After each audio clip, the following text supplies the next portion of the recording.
আসসালামু আলাইকুম বন্ধুরা, আশা করি আপনারা ভালো আছেন ও সুস্থ আছেন। আলহামদুলিল্লাহ আমিও ভালো আছি। তো অনেকদিন আপনাদের সঙ্গে কিন্তু বড় ভিডিও শেয়ার করিনি, কিছু শর্ট ভিডিও আমি শেয়ার করেছি।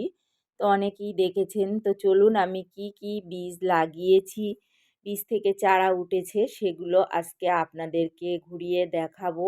আর কিছু বীজও আমি বসাবো। আমি তানজিলা বেগম, আর আপনারা দেখছেন তানজি ক্রিয়েটিভ গার্ডেন। তো প্রথমেই দেখুন বেগুন গাছে যেটা সকালে এসেই করতে হয়, সেটা হচ্ছে এই যে ফুলগুলোকে ঝাঁকিয়ে দিতে হয়, বা গাছটাকেও আপনারা একটু নাড়া দিয়ে দিতে পারেন, দিলে কিন্তু হ্যান্ড পলিনেশন হয়ে যাবে। আর এখানে দেখুন যে আমি বরবটি বসিয়েছিলাম, তো বরবটি অনেক তোলাও হয়ে গেছে, এখন বরবটিগুলো একটু ছোট হচ্ছে।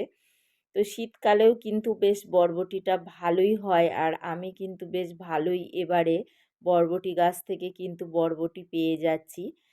আর এদিকে দেখুন আমার লঙ্কা গাছ, তো এখানে আমি কিন্তু লঙ্কা গাছ বসিয়েছি, এখানে ক্যাপসিকামের চারাও বসানো আছে। আর এদিকে টমেটোর চারা বেশ কিন্তু গ্রোথও ভালো আর ফুলও চলে এসছে। তো এইভাবে আমি বাগানটা কিন্তু ধীরে ধীরে সাজিয়েছি। তো যখন একটু টাইম পেয়েছি, যেহেতু ছোট একটা বাচ্চা, তাকে রেখে তো বারবার অনেকক্ষণ ধরে আসা যায় না। আর এদিকে দেখুন আমার দাদু ভাইয়ের লগরটা, তো বৌমা এসছে ছাদ বাগানে সরিষাটা মেলতে, আর ও এখন সরিষা নিয়ে খেলা করছে। আর দেখুন আমি ক্যামেরা করছি, তার জন্য ও পালাচ্ছে। আর এদিকে দেখুন গোলাপ গাছে বেশ ফুল হচ্ছে, তবে আমার খাওয়ার এখনও ঠিকঠাক দেওয়া হয়নি। আমি একটু সরিষার খোল ভেজানো পানি ব্যবহার করছি। আর এখানে যে আমি দেখুন পাত্রে দিয়েছি একটা টবে ধনিয়া শাক, কিছু এমনি শাকও হয়েছে, আর লঙ্কার চারা আছে। আর এদিকেও দিয়েছিলাম, এটা অনেক দিন ধরেই হচ্ছে, এটা হচ্ছে লাফা। তো এই দেখুন এটা বীজ রেখে দিয়েছি, আর অনেক বীজ আমি কিন্তু তৈরি করেও নিয়েছি। তো বীজ আমরা বারবার না কিনেও কিন্তু এইভাবেই ছাদ বাগান থেকে সংগ্রহ করতে পারি। আর এটা হচ্ছে লাল, তো এখন এই যে লাফাগুলো খুব ছোটই হচ্ছে আর বড় সাইজের হচ্ছে না, প্রায় 2 থেকে 3 মাস কিন্তু হতেই থাকে। আর এদিকে দেখুন আমি যে পেঁয়াজ গাছ বসিয়েছিলাম, তো পেঁয়াজেও কিন্তু বেশ চারা উঠছে।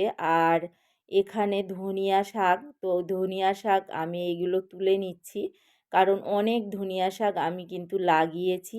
আর এইভাবে আমি পরশ পরশ লাগাতে থাকি, আর এইভাবেই আমি কিন্তু হারভেস্ট করে নিই। আর এখানে আমি আবার ধনিয়া শাকের বীজ কিন্তু ফেলবো, তো এখান থেকে ওই জন্য তুলে একটা পাত্র খালি করে নিলাম। আর এখন বাজারে কিন্তু 200 টাকা কিলো, আমাদের এখানে তো 200 টাকা কিলো ধনিয়া শাকের। তো আপনারা যারা দেখছেন আপনাদের ওখানে কত টাকা জানি না। আর এদিকে এই যে বিনস বসিয়েছিলাম, কিছু মারা গেছে, যত্ন করতে পারিনি। আর তারপরে দেখুন এই যে এদিকে একটা আছে ধনিয়া শাক, লাল শাক, আর আরেকটা পাত্রেও কিন্তু ধনিয়া শাক। আর এখানে দেখুন বড় একটা গামলাতেও বসিয়েছি। আর এই যে রাত্রে কাজগুলো করেছিলাম, ছোট্ট ছোট্ট ফুলের চারা বসিয়েছিলাম, আর এখন দেখুন এখনও আমার গোছানো হয়নি। আর এখানে এই যে বিনসের চারাগুলো আমি তুলেছি ছোট গ্রো ব্যাগে, তো এইগুলোকে এখন আমি বসিয়ে দেব যেটা সেটা হচ্ছে 9 ইঞ্চি গ্রো ব্যাগে। আর এখানে রসুন বসিয়েছিলাম, বেশ দেখুন চারা উঠে গেছে, তা আমি বেশ টুকটাক করে বসিয়েছি। আর এই যে ডান ধাসে ফুলের যে ফুল এসছে, এটা কিন্তু পিঞ্চিং কেটে দিতে হবে, সফট প্রুনিং বলে যাকে, তাহলে ঝোপালো হবে। আর এই যে আমার লঙ্কা গাছ দেখছেন, একটা ক্যারেটে দুটো, সেই লঙ্কা গাছ থেকেই আমি কিন্তু লঙ্কা নিয়মিত পেয়েই যাচ্ছি। আর এদিকে গাজরের বীজ থেকেও চারা উঠে গেছে, মূলো, আর মূলো শাক তো খাবার মতো হয়েও গেছে। তো আমি রাত্রে এসেই লাইট নিয়ে এসে এইভাবে বসাই। আর এখানে দেখুন আমি নিয়ে এসেছি মটরে হচ্ছে মটরশুঁটির বীজ, আর এটা হচ্ছে ধনিয়ার বীজ। তো আমি এইগুলোকে আজকে আবার বসিয়ে দেব। তো মটরশুঁটির বীজটা বসানোর সময় এই যে কাজটি আমি করছি, যদি আপনারাও করেন খুব সুন্দরভাবে কিন্তু চারা উঠে যাবে। তো আমি প্রথমে অঙ্কুরোদ্গমটা বার করেই নিয়েছি, এরপরে দেখুন আমি ক্যারেটে মাটি তৈরি করে রেখেছিলাম, তো নিচে আমি একটা লেয়ার দিয়েছিলাম পাতা, তারপরে হালকা মাটি দিয়ে সবজির খোসা দিয়ে আমি আবার দিয়েছিলাম কিন্তু এখানে সবজির মাটি, তারপরে কিন্তু আমি শাকের বীজ বসিয়েছিলাম। শাকগুলো হারভেস্ট করার পরে আমি এখানে আবার কিন্তু বসাচ্ছি মটরশুঁটির বীজ। তো সরাসরি সবজির খোসাতে আমরা সব রকমের শাকের বীজ কিন্তু খুব ভালোভাবে বসাতে পারি।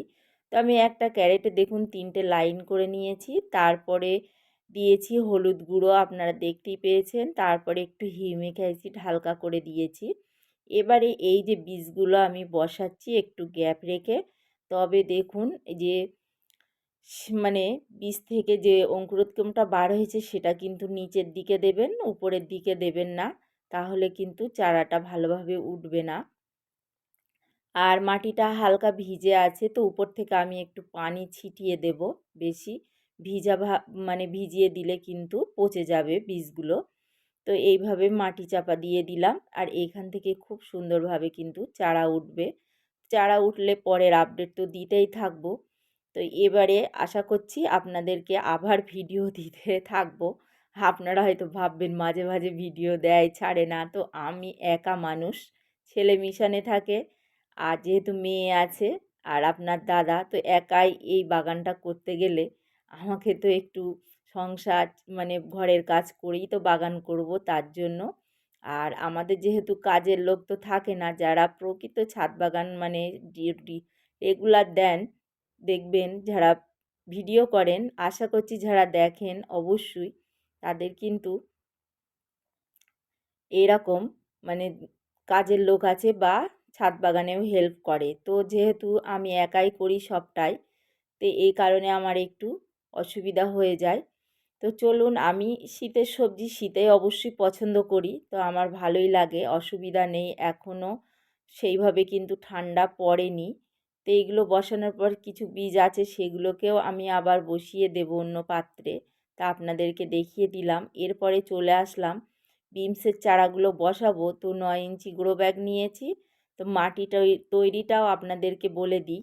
তো এখানে আমি মাটি তৈরি করেছিলাম, তো যে নিচেই সেম পজিশানেই আমার কিন্তু দেওয়া আছে, এখানে পাতা দিইনি, আমি নিচেই দিয়েছিলাম মাটি, তারপরে দিয়েছিলাম কিচেন কম্পোস্ট, তারপরে কিন্তু মাটি দিয়ে, আর আমি যে আগের ভিডিওতে দেখিয়েছি আমি একটা মিক্সড মানে খাবার তৈরি বলতে মিডিয়া তৈরি করেছিলাম, সেটা দিয়েই আমি সব গ্রো ব্যাগগুলো রেডি করে রেখেছিলাম।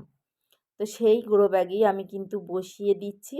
আর গ্রো ব্যাগগুলো রেডি করা থাকলে কিন্তু খুবই ভালো হয়। তো আমি প্রতিদিনের সবজির খোসাগুলো একটা একটা গ্রো ব্যাগে করে বা 2 দিন পরে এইভাবে কিন্তু গ্রো ব্যাগ ভর্তি করে রাখি।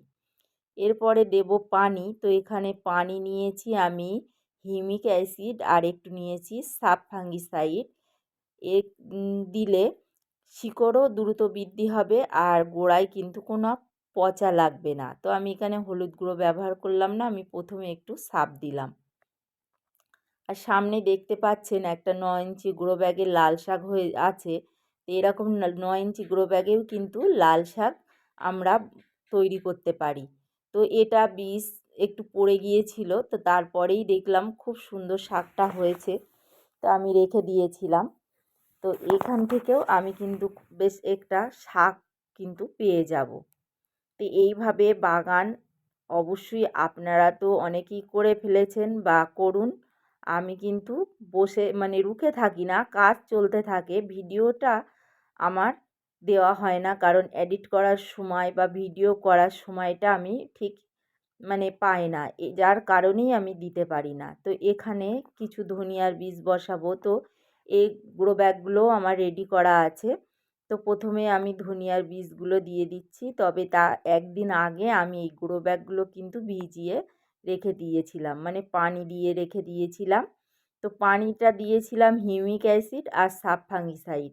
এইভাবে শাকের বীজগুলো বসালে বেশ শাকের বীজের যে চারাগুলো যখন ওঠে কিন্তু একটাও মারা যায় না। তো আপনারা এইভাবেই বসান, আশা করছি আপনাদেরও কিন্তু খুব সুন্দর ধনিয়া শাক হবে। আর ধনিয়া শাকের মানে কি বলবো, একটা এই শীতে ঘ্রাণ, শীতে বলুন আর গরম বর্ষাতে কিন্তু ধনিয়া শাকটার স্বাদটাই একটা আলাদা। এখন কিন্তু গরম ভাতে যে চাটনিটা কিন্তু খেতে খুব ভালো লাগে, তো যার জন্য আমি একটু বেশি করেই লাগাচ্ছি। আর এই চাটনিটা খেতে আমাদের কিন্তু সবাই খুব পছন্দ করে ভাতের সঙ্গে, বা এই যে পকোড়া তৈরি করা হয় তার সঙ্গেও। আর এখানে দেখুন অনেকগুলো লঙ্কার চারা উঠেছে। আমি একটা বিনসের চারা দিয়েছিলাম, তো একটু রেখে দিয়েছি, বড় হলে বসাবো। তো ভিডিওটি প্রায় শেষের দিকে। তো ভিডিওটি ভালো লাগলে লাইক, কমেন্ট ও শেয়ার করবেন। আর আমার চ্যানেলে নতুন হলে চ্যানেলটিকে অবশ্যই সাবস্ক্রাইব করে রাখবেন এরকম নতুন নতুন ভিডিও পেতে। তো এখানে আমি কিছু লঙ্কা হারভেস্ট করে নিচ্ছি। আর এই লঙ্কা গাছে আমি কি খাবার দিই চলো আবার আপনাদের সঙ্গে শেয়ার করব।